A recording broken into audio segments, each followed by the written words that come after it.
Сәлеметсіздер ме балалар?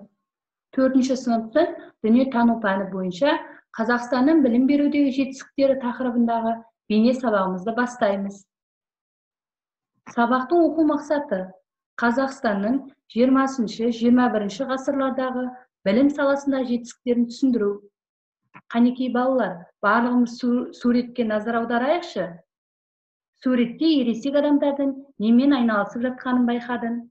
Өз ойыңды айтып көрші. 20 ғасырдың басында халықты жаппай сауаттандыру мәселесі қолға алынды. Ауылдар мен қалаларда білім беру пункттері ашылды. 1930 жылы барлық балаға міндетті түрде бастауыш білім беру тәртібі енгізілді. Қазақ тілінде көптеген оқулықтар дайындалды. Қазақ тіліндегі алғашқы алгебра оқулығын еліміздің табиғи байлығын зерттеген ғалым Қаныш Сәтбаев болса, география оқулығын Әлихан Бөкейханов жазды. 1928 жылы мұғалімдерді даярлайтын Қазақ мемлекеттік педагогикалық институты ашылды. Бірнеше жылдардан кейін институтқа ұлы дара ақын Абай Құнанбаевтың есімі берілді. 1980-90 жылдары жалпыға бірдей білім беру саласында 6 жастан оқыту жүйесі қолға алынды. Негізгі жалпы білім берудегі орта мектептер 11 жылдық болды.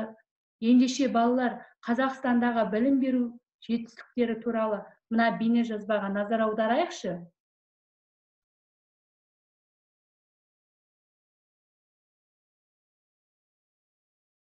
Қазақстан жер көлемі жағынан әлемдегі алып мемлекеттердің қатарында. Екі құрлықта орналасқан оның аумағы Батыс Еуропамен теңестіріледі.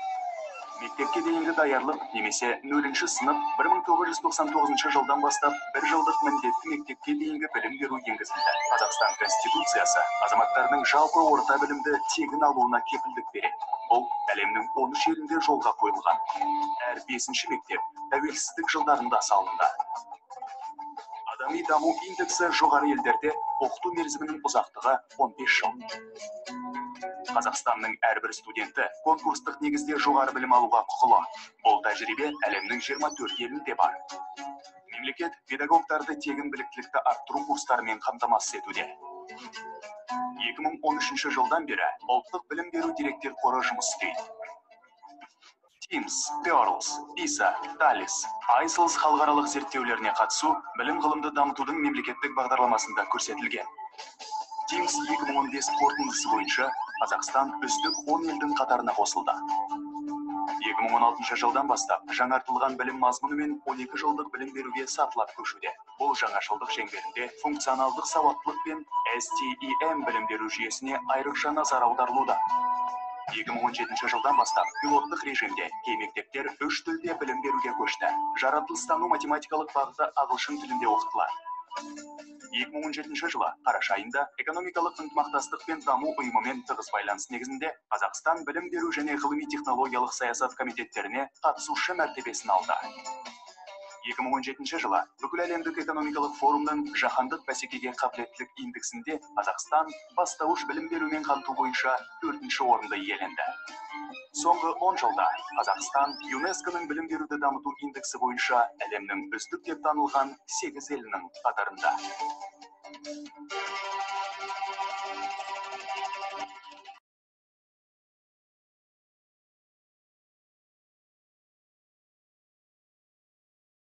Ендеше балалар, мына тірек сөздерге назар аударайық. Институт, жоғарғы оқу орны, университет, көп салалы жоғарғы оқу орны. Балалар, біздің Қызылорда облысында Қорқыт атында Қызылорда мемлекеттік университеті бар. Гимназия, жалпы орта білім беретін оқу орны.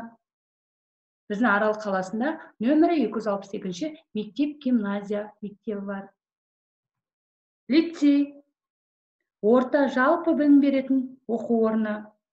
Біздің Арал қаласында нөмірі 14-ші мектеп-лицейі және нөмірі 62-ші мектеп-лицейі бар. Колледж, жоғарғы немесе арнаулы орта білім беретін оқу орны. Арал қаласында көп салалы колледж бар.